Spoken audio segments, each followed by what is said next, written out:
नमस्कार, मैं डॉक्टर देशबंधु भट्ट, प्रवक्ता संस्कृत, विद्यालय शिक्षा उत्तराखंड। आज की कक्षा में आप सभी का हार्दिक स्वागत करता हूं।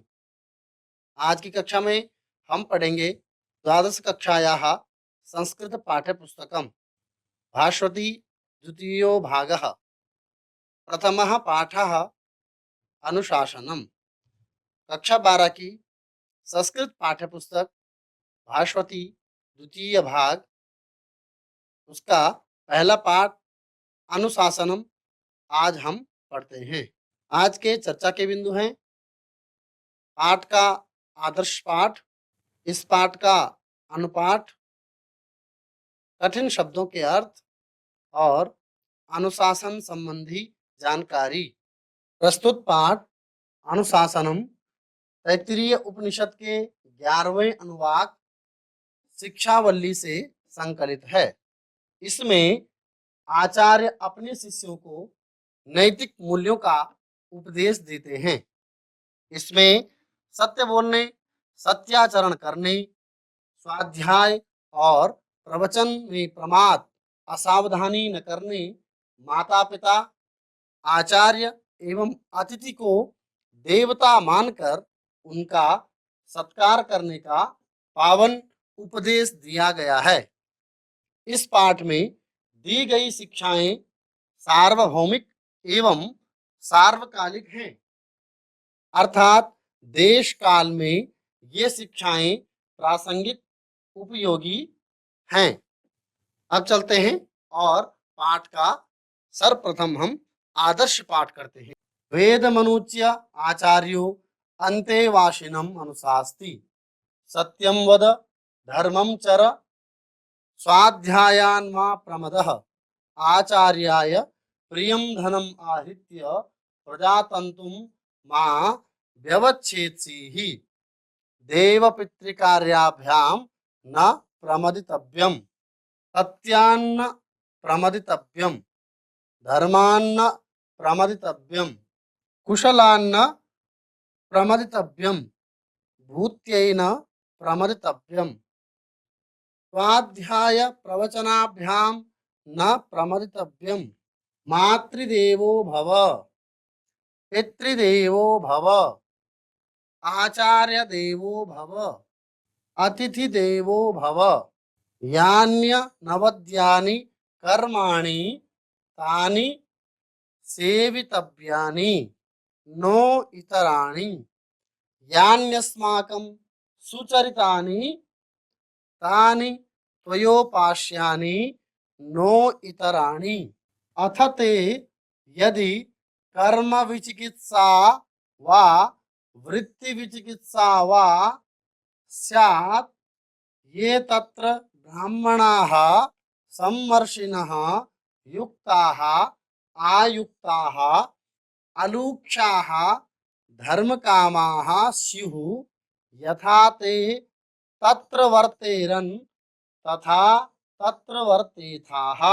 एष उपदेशः, एषा वेदोपनिषत्, एतत् अनुशासनम्, एवं उपासितव्यम, एवं चैतत् उपास्यम।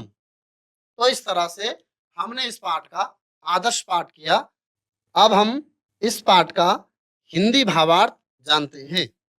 वेद मनुच्य आचार्यो अंतेवासिनम अनुशास्ति, अर्थात वेद को पढ़ाकर, वेद मनुच्य, अनुच्य शब्द का अर्थ है पढ़ाकर, अनु वच ल्यप, अनु उपसर्ग पूर्वक वच धातु और ल्यप प्रत्यय, तो अनुच्य का अर्थ हुआ पढ़ाकर, वेद को पढ़ाकर। आपको बता दें प्रिय विद्यार्थियों, आपको बता दें कि ये पाठ तैत्तिरीय उपनिषद के 11वें अनुवाक शिक्षावल्ली से लिया गया है, जिसमें कि आचार्य जब अपने विद्यार्थियों को चारों वेदों को पढ़ाकर उनका समावर्तन होता है, अर्थात दीक्षांत समारोह होता है, तो उस समय इन उपदेशों को देता है कि आपको समाज की सेवा करनी है, राष्ट्र की सेवा करनी है, देश की सेवा करनी है, और किस तरह से आपको समाज के हित में, लोक हित में कार्य करने हैं, ये उपदेश आचार्य देते हैं कि आप समाज में जाएंगे तो आपको किस तरह से अनुशासन का पालन करना है, आपके नैतिक मूल्य क्या होने हैं, उनका उपदेश आचार्य यहाँ पर देता है। तो आचार्य अंतेवासिनम, अंतेवासिनम अर्थात गुरोरंते समीपे वसतीति अंतेवासी, सप्तमी विभक्ति अलुक समास इसमें और द्वितीय का एक वचन है ये, अर्थात इसका अर्थ हुआ शिष्य को। अंतेवासिनम का अर्थ क्या हुआ? शिष्य को। आचार्य अंतेवासी को अर्थात शिष्य को अनुशास्ति, अनुशास्ति का अर्थ हुआ उपदेश देता है। वेद को पढ़ाकर, चारों वेदों को पढ़ाकर आचार्य जी अपने शिष्य को उपदेश देते हैं। क्या उपदेश देते हैं? सबसे पहला उपदेश देते हैं सत्यम वद, सत्य बोलिए। सत्य बोलने से सभी समस्याओं का समाधान हो सकता है। आजकल जो भी विवाद, जो भी समस्या समाज में उत्पन्न हो रही हैं, वो कई हद तक असत्य भाषण के कारण है।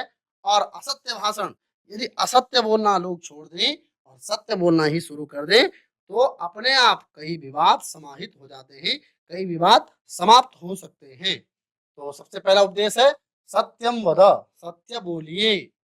धर्मम चर, धर्मम अर्थात कर्तव्य, कर्तव्य का पालन करिए। चर शब्द का अर्थ होता है पालन करो, तो धर्म का पालन करिए। आप किसी भी परिस्थिति में हो, कैसे भी समस्या में ग्रस्त हो, तो अपने कर्तव्यों को मत छोड़िए। धर्म का अर्थ यहाँ पर कर्तव्य पालन है। जो आपके कर्तव्य निहित हैं उन कर्तव्यों का आप पालन करिए। तीसरा उपदेश दिया आचार्य जी ने, स्वाध्यायान मा प्रमदः, स्वाध्याय अर्थात अपने आप पढ़ाई करना, खुद से पढ़ना, जिसको अंग्रेजी में कहते हैं सेल्फ स्टडी। तो सेल्फ स्टडी में आप प्रमदः अर्थात मा प्रमदा का अर्थ हुआ आलस्य मत करो। अपने आप पढ़ने में आप आलस्य मत करिए, आलस्य मत करिए। गुरुकुल में आप पढ़ते थे, लेकिन जब आप बाहर जाएं, समाज में जाएं, तो वहां भी आपको कुछ न कुछ अध्ययन करते रहना चाहिए, क्योंकि ज्ञान की कोई सीमा नहीं होती है। जब भी मनुष्य जिस समय भी कोई ज्ञान वाली बातें सीखने को मिले तो उसको अधिग्रहित करते रहना चाहिए। आचार्याय प्रियम धनम आहृत्य प्रजातंतुम मां व्यवच्छेदसी। अब यहाँ पर देखिए, आहृत्य शब्द का अर्थ होता है लाकर, प्रजातंतुम शब्द का अर्थ होता है वंश परंपरा को, मां व्यवच्छेदसी ही इसका अर्थ होता है मत तोड़ो। व्यवच्छेदसी ही वी अव उपसर्ग पूर्वक सिद्ध धातु और लुंग लकार का मध्यम पुरुष का एक वचन रूप है व्यवच्छेदसी ही, मत तोड़ो। अर्थात इसका अर्थ देखिए आप कि आचार्य को कोई भी धन दे करके, किसी भी प्रकार का कोई भी धन दे करके अपनी परंपराओं को, प्रजातंतुम अपनी वंश परंपरा को मत तोड़िए। देखिए ये उस समय की बातें हैं जब गुरुकुल में फ्री शिक्षा थी, निशुल्क शिक्षा थी और विद्यार्थी वहां पर वेदों का अध्ययन करते थे। अपने जीवन को चलाने के लिए अच्छे एक अर्थकरी विद्या सीखते थे, रोजगार परक वहां पर भी शिक्षा होती थी। तो इस तरह से वहां पर क्या था, निशुल्क शिक्षा, जो कॉन्सेप्ट अब आया है निशुल्क शिक्षा का, वो उस जमाने में भी था। वहां पर कोई क्या नहीं था, कोई धन नहीं लिया जाता था, केवल परिश्रम, गुरुकुल में सेवा करना ही विद्यार्थी का एक प्रकार से शुल्क होता था और उसी को विद्यार्थी वहां पर करता था। तो इस तरह से उपदेश देते हैं आचार्य कि कोई भी आचार्य को प्रिय धन न दे। प्रिय धन अर्थात कोई भी किसी भी प्रकार का कोई उत्कोच या डोनेशन, जिसको हम आजकल कह रहे हैं कि इतनी फीस पड़ती है, तो इस तरह का वहां पर निषेध किया गया है कि अपनी परंपराओं को मत तोड़िएगा। तो ये उपदेश दिया गया है। अब देखिए अगला उपदेश, देव पितृकार्याभ्याम न प्रमदितव्यम। देव पितृकार्याभ्याम अर्थात देवताओं के पूजन में और पितरों के तर्पण में, इन दो कार्यों में कभी आलस्य मत करना। अपने देवताओं को, देवता अर्थात हमारे जो कुल के देवता होते हैं, उनकी पूजा और अपने जो पितर हैं उनका तर्पण, उनके निमित्त कोई भी श्राद्धादि कर्म, इनको करने में कभी आप आलस्य मत करिएगा। तो ये उपदेश आचार्य ने दिए हैं। अब आगे चलते हैं अगली स्लाइड में। सत्यान्न प्रमदितव्यम, सत्यान्न अर्थात सत्यात धरना, सत्य बोलने में प्रमाद न करें। न प्रमदितव्यम का अर्थ हुआ आलस्य नहीं करना चाहिए, अर्थात कई बार हम हंसी मजाक में भी असत्य भाषण कर देते हैं, तो आचार्य ने उसका भी निषेध किया है कि आपको मजाक में भी, कभी मनोरंजन में भी असत्य नहीं बोलना चाहिए, तो उसमें प्रमाद न करें। सत्यान्न प्रमतव्यम अर्थात सत्य बोलने में, सत्य आचरण करने में कभी भी आलस्य नहीं करना चाहिए। न प्रमतव्यम का अर्थ देखिए, आलस्य नहीं करना चाहिए, प्रा उपसर्ग पूर्वक मरुधातु और इसमें है तब्यत प्रत्यय। आगे इससे संबंधित भी प्रश्न आएंगे, तो इसलिए हम आपको यहाँ पर ये समझा देते हैं। धर्मान्न प्रमतव्यम, धर्म कर्म करने में अर्थात धर्माचरण करने में कभी भी आलस्य नहीं करना चाहिए, प्रमाद नहीं करना चाहिए। कुशलान्न प्रमदितव्यम, कोई भी कुशल सीखने में, कोई भी कौशल सीखने में, किसी भी स्किल को सीखने में कभी भी आलस्य नहीं करना चाहिए।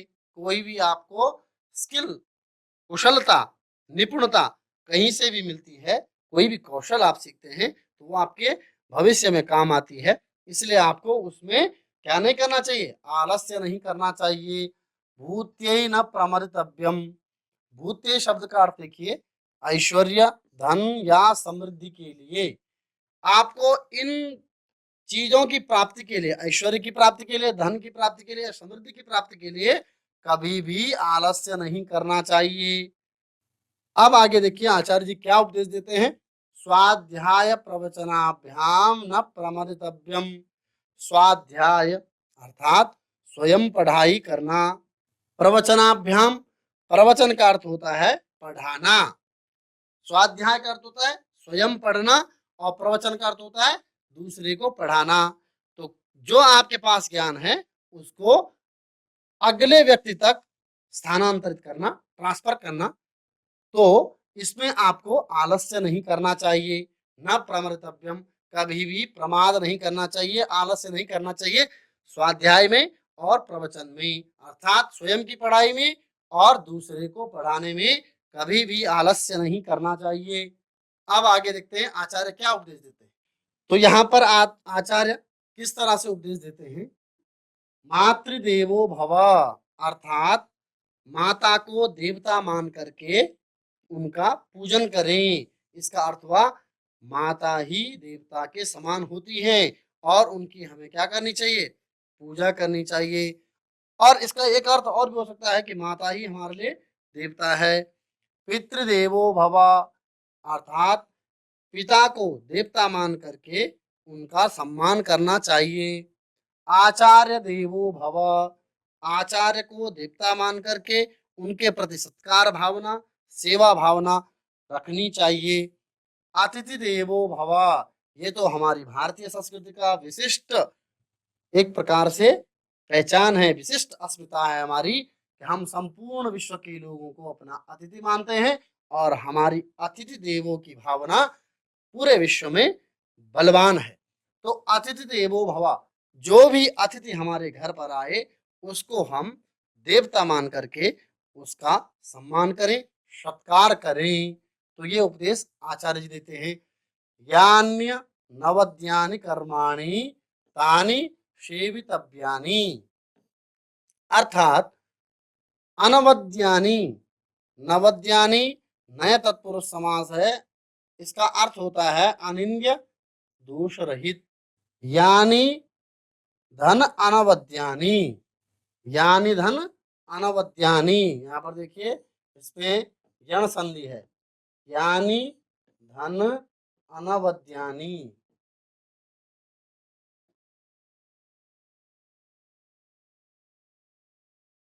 तो इधर ई और आ मिल करके या बन गया, तो या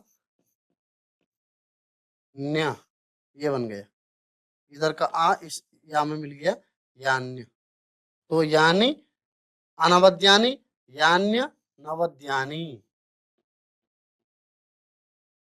ये हो गई यण संधि।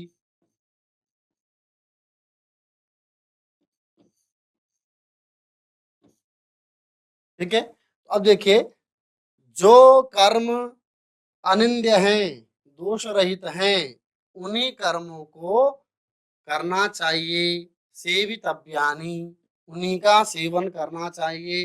जो अनिंद्य कर्म है, दोष रहित कर्म है, उन्हीं को करना चाहिए। यान्यस्माकं सुचरितानि, यान्यस्माकं में भी यही यण संधि। यानि धन अस्माकं सुचरितानि तानि त्वयोपास्यानि नो इतराणि। इतराणि का अर्थ देखिए यहाँ पर दूसरे या अन्य। यान अस्माकं सुचरितानि, जो हमारे सुचरित हैं। सुचरितानि का अर्थ देखिए अच्छा आचरण, अर्थात सत्कर्म, अच्छे कर्म, जो हमारे पूर्वजों ने हमें बताए हुए हैं, सत्कर्म, अच्छे आचरण, उन्हीं का हमें पालन करना चाहिए। नो इतराणी, अन्य आचरण हमें नहीं करने चाहिए। अन्य आचरण से यहाँ पर अमर्यादित आचरण से, बुरे आचरण से है कि बुरा आचरण नहीं करना चाहिए।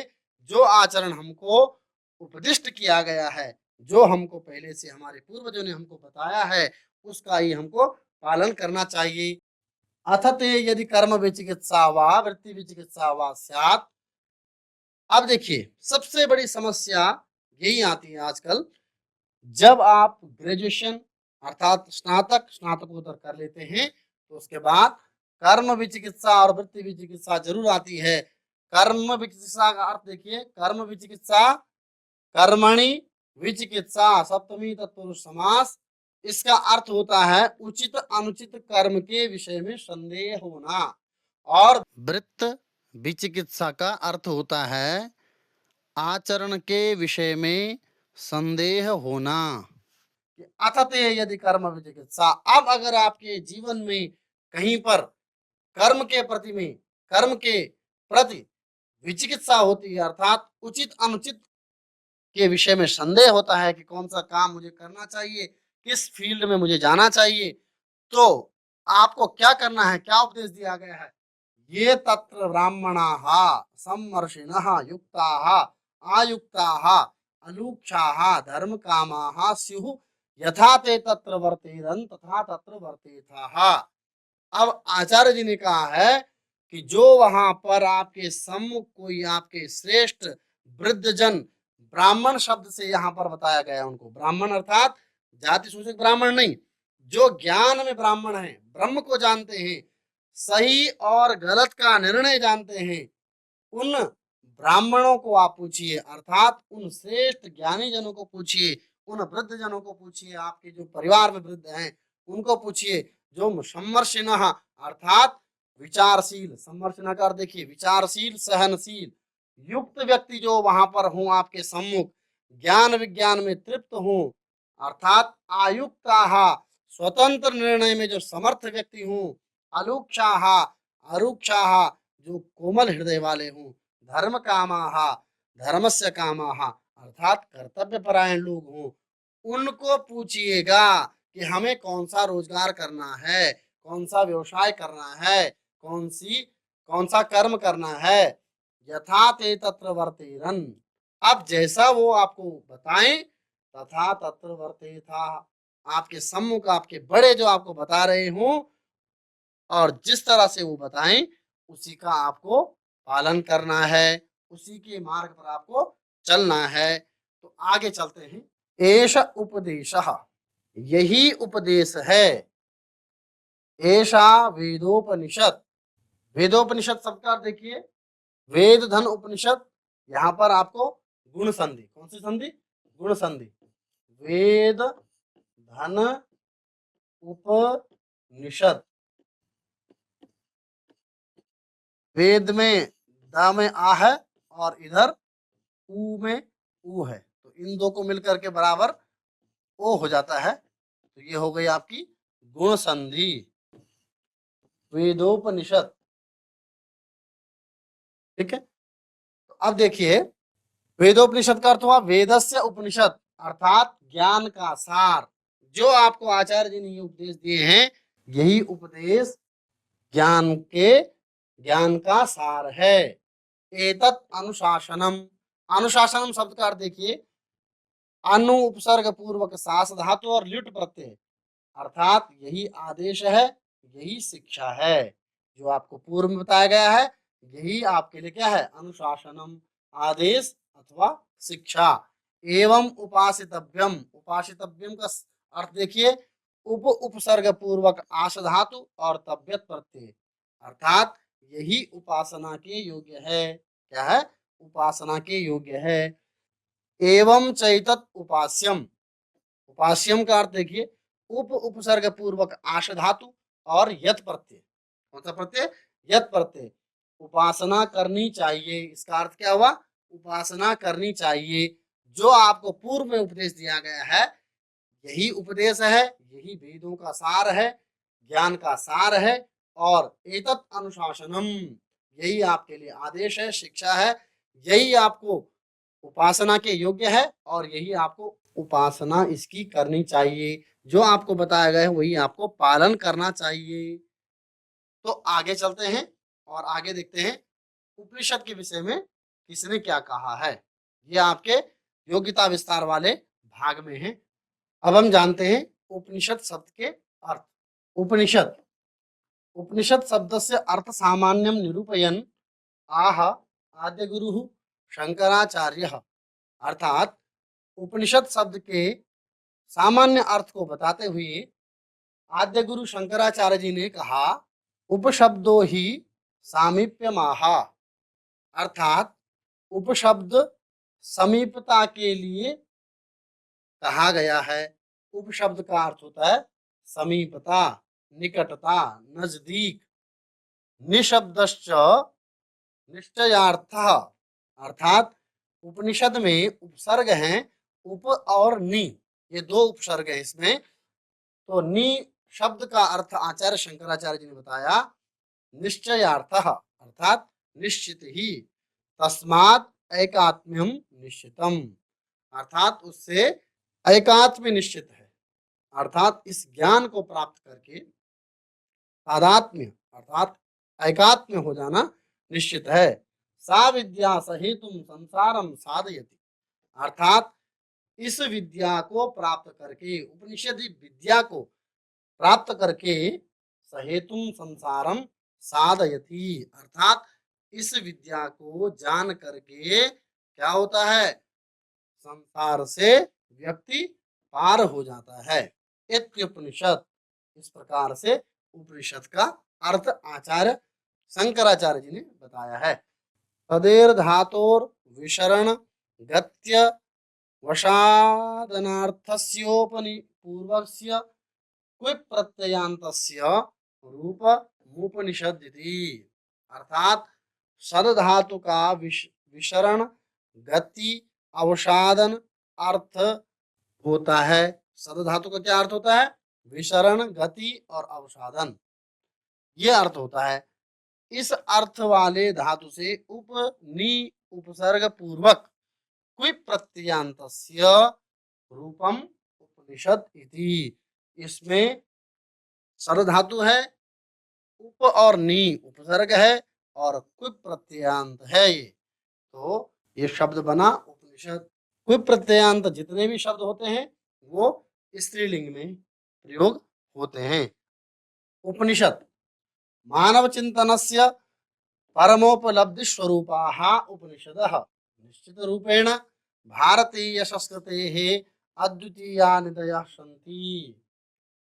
मानव चिंतन की परमोपलब्धि स्वरूप, अर्थात परम उपलब्धि है मानव चिंतन की क्या, उपनिषद। निश्चित रूपेण भारतीय संस्कृतेः अद्वितीया निधयः सन्ति, निश्चित रूप से मानव चिंतन की जो परमोपलब्धि स्वरूप उपनिषद है वो भारतीय संस्कृति की अद्वितीय निधि है। उपनिषत्सु संवाद माध्यमेन जीव ब्रह्म विषयक तत्वानां निरूपणम अस्ति। उपनिषदों में सप्तमी विभक्ति का एक वचन, सप्तमी विभक्ति का बहुवचन। उपनिषत्सु संवाद माध्यमेन, उपनिषदों में संवाद माध्यम से, संवादों के माध्यम से जीव और ब्रह्म के विषय तत्वों का निरूपण किया गया है। एतासाम उपनिषदाम प्रादुर्भावः वैदिक ज्ञानस्य विकास परंपरायाम जातः। इन सभी उपनिषदों का प्रादुर्भाव वैदिक ज्ञान के विकास परंपरा के साथ ही हुआ। अस्मात् कारणात्, इसी कारण से विविध वैदिक शाखानां दार्शनिक चिंतन विकास क्रमे उपनिषदां विशिष्टं स्थानम् अस्ति। विविध वैदिक शाखाओं के दार्शनिक चिंतन के विकास के क्रम में उपनिषदों का बहुत विशिष्ट स्थान है। चतुर्णाम वेदानां पृथक पृथक उपनिषदः सन्ति। चारों वेदों के अलग अलग उपनिषद हैं। प्रमुखोपनिषदां परिगणनम इत्थं कृतम। प्रमुख उपनिषदों की परिगणना इस प्रकार की गई है। ईशकेन कठ प्रश्न मुंड मांडुक्य तित्तिरिहि बृहदारण्यकम छांदोग्यम च। तो इस प्रकार से उपनिषदों की गणना की गई है। तो इसको हमने आपके सुविधा के लिए इसको अगली स्लाइड में। अब देखिए, उपनिषद मुख्यतः हमें 11 उपनिषद देखने को मिलते हैं।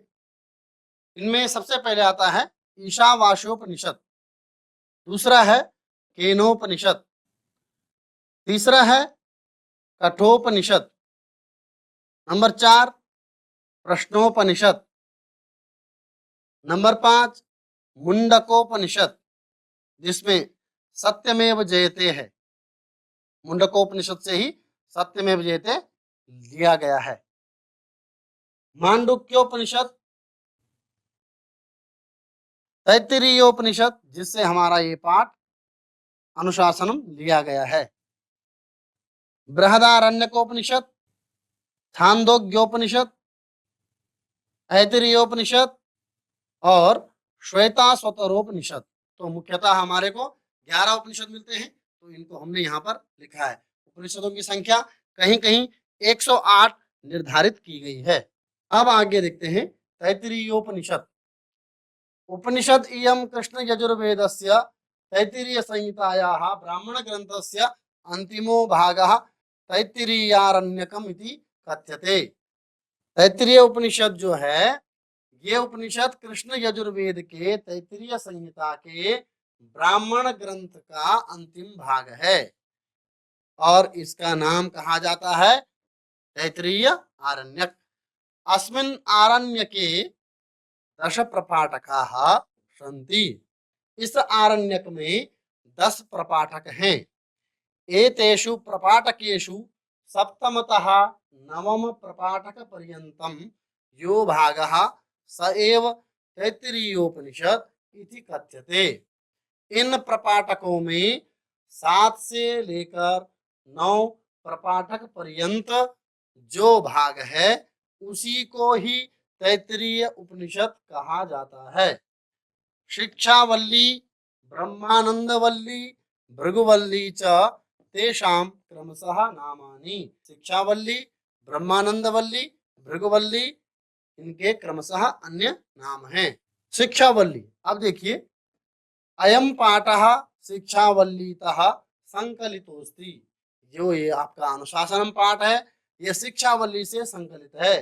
शिक्षावल्ली प्रपाठके ओंकारस्य महत्व वर्णनम धर्माचरण संबंधी विचारश्च विशद रूपेण प्रस्तुतः।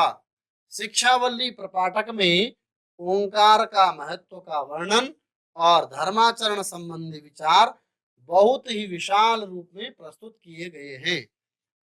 ब्राह्मणः, ब्रह्म शब्दात् निष्पन्नोयम ब्राह्मणः। ब्रह्म शब्द से ब्राह्मण शब्द निष्पन्न होता है अर्थात सिद्ध होता है। ब्रह्म शब्दो ज्ञानवाचकः। ब्रह्म शब्द का अर्थ यहाँ पर ज्ञानवाचक है। अतः ब्राह्मणः ज्ञानी। अतः जिसको ज्ञान होता है उसी को संस्कृत में ब्राह्मण कहते हैं। तो इस तरह से हमने इन जो योग्यता विस्तार वाले आपके शब्द थे उनको जान लिया है। आज की कक्षा में हमने चर्चा की पाठ का आदर्श पाठ, इस पाठ का अनुपाठ, कठिन शब्दों के अर्थ और अनुशासन संबंधी जानकारी। प्रिय विद्यार्थियों, अब आपको हम गृह कार्य दे रहे हैं।